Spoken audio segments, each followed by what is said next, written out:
Racists, we're back on Smells Like 90s Rock, the Halloween special. We were just talking about racists because they're bad. Because they're scary. That's its own little horror story. That's right. That's a whole other animal right there. I don't even know why we're doing a Halloween special this year. Because it's already been just a horror show. Well, that's true. There's a virus among us. Because there's a madman in the Oval Office. There's so much scary, Sheila. This Halloween special has meant more than any other Halloween special we've ever done. I mean, do people really need to be terrified? We're already terrified. Why not? There's cult meetings that they call anti-mask rallies. Yeah. No, there's cult meetings called Trump rallies. Those the super spreaders, yeah. Did you hear that?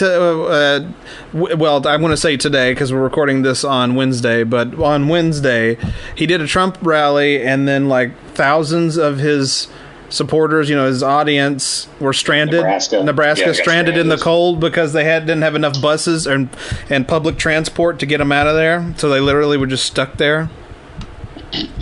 Yep, I heard about that.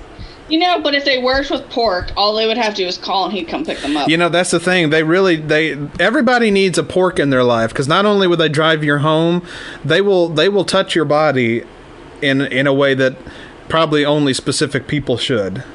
No, so P.O.R.C will willingly molest Big Dookie.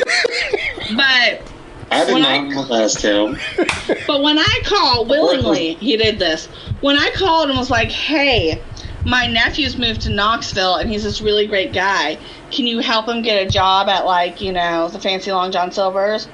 I thought we were on the same page. So I'm like, can you talk to your I gave you manager some good leads. and tell him that he's, good people. And I was like, I wouldn't do this for anyone, and I wouldn't.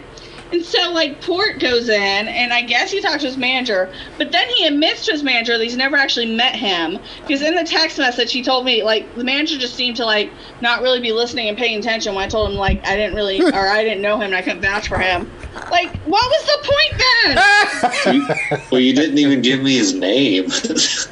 So, the first thing they were like, "Hey, what's his name?" I was like, I don't know. I don't know. Alex, I told you that. But no. And I'm just like, who does that? Who doesn't understand, I gave you some solid leads. Meanwhile, he's doing deep tissue massages for Big Dookie. And he can't even be like, I know this cool person, can you hire them? I've got 10 high fives I can cash in for this crowd. But no, he's like, well, I don't really know the person. I'm going to throw up. Please don't. No, well, maybe you could hire him. I told you to go to one of the store.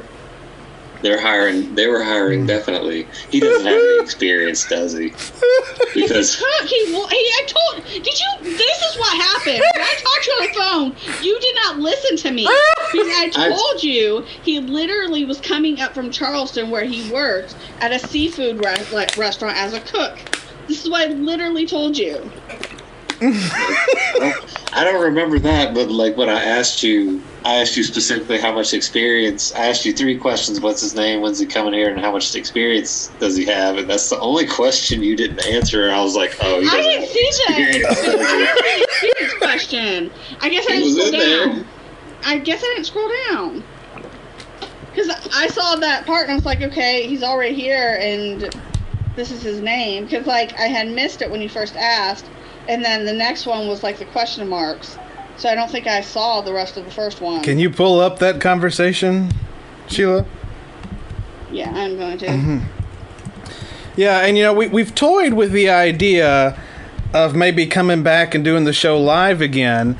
But Sheila is worried. I'm worried too. But P.O.R.C is always the first to be vocal. And he's like, "Look, I'm worried about my mom. I don't want to give her anything." Meanwhile, he's literally got his hands all over coworkers, massaging their booty. Wait, no. So I called him and I said, can you, I said, hey, can you call me when you get a chance? And so then he called me after 12:38, and then at 3:26 he sends the message, what's your nephew's name, and when do you think he'll make it to Knoxville? That's it. Do you see that? Hang on, yeah. And I said, and what kind of experience does he have? I sent that. That is not in there. Look at it. It is on mine. It is not on mine. Look at it. I sent Followed it. by the question mark. I sent it. Should be between those. It is on mine. It is not on mine. Look, I have that question and then the question mark. Right there. It did not come through on mine. So that's why I didn't answer that question. And I said, he's here, and his name is, I gave his name, or why. And then I put in, he just moved here on Wednesday. And then I responded later. I was like, I didn't see your message at 3:30. I hope I didn't mess this up.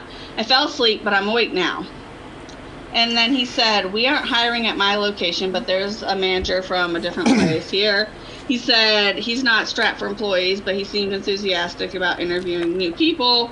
Alex would have to apply, though. I will mention his name to him before he leaves tonight. And then here's also, my supervisor said they're hiring at the place on the river and at the Fancy Long John Silver's in West Knox. He's had trouble keeping employees since we opened back up. Alex would have to fill out an application, though. My manager gave me good leads, but I could tell he turned out a bit since I've never worked with him and can't vouch for him. So this has been recently. Mm-hmm. This is probably 3 weeks ago. 3 weeks ago.